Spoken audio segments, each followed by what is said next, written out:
Alright, just a few more videos on some different gauges slash calibers, recommendation, pros and cons. This video right here is going to be on the 410 shotgun shell. Now, the 410 as a shotgun is going to be much lower recoil, much less power really than a 12 gauge or a 20 gauge.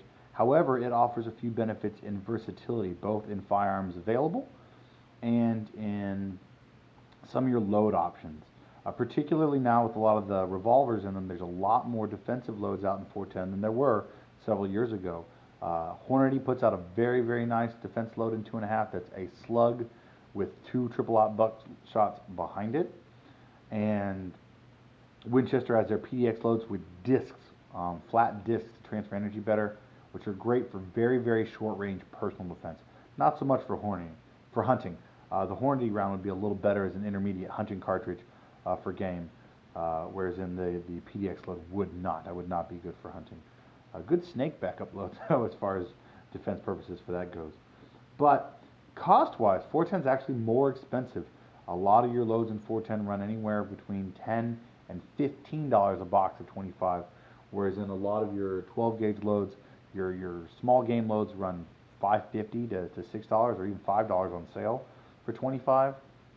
Whereas in your defense loads tend to run about the same. Most defense loads run about $1 bullet for buckshot or slug. The Hornady being the exception, their defense load is 15 for the 25. So it's actually still a lower cost. So definitely one of my favorites when it comes to 410s, and it's the 2.5 will fit in the Governor without a problem too.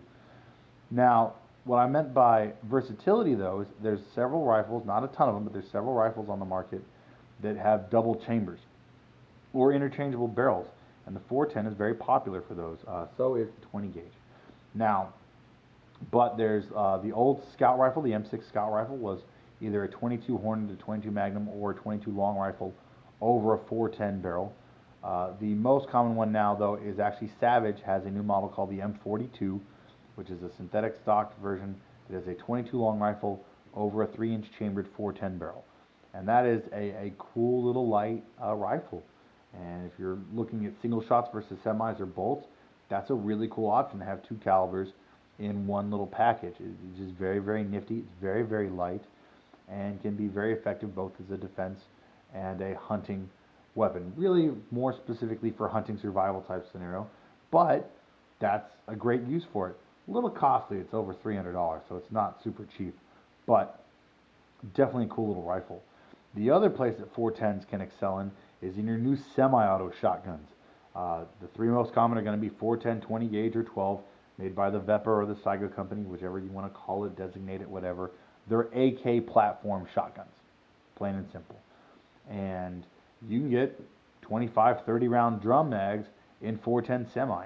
That's a lot of force downrange. That's a lot of energy and a pretty high capacity actually. You're matching, your average, AR/AK capacity with a shotgun, which can be very devastating, particularly if you're shooting 3-inch defense loads that are putting 5 triple-aught buck loads every time you pull the trigger.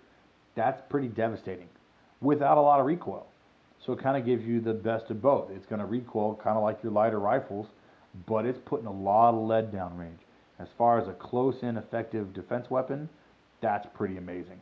No question at all. So it does have its place if you're interested in that sort of thing. And as stated earlier, you can load it with lighter loads for hunting small game and that sort of thing. But it's definitely, not the most effective shotgun load for, say, bird hunting. There's just not a lot of room for little bitty pellets. You better be right on the money. But for a rabbit, squirrel, things like that, really can excel for that too. And with your heavier slug loads or triple-aught loads, can be really effective as hunting for larger game too at close ranges. All right. Any questions or comments on the 410? Let me know.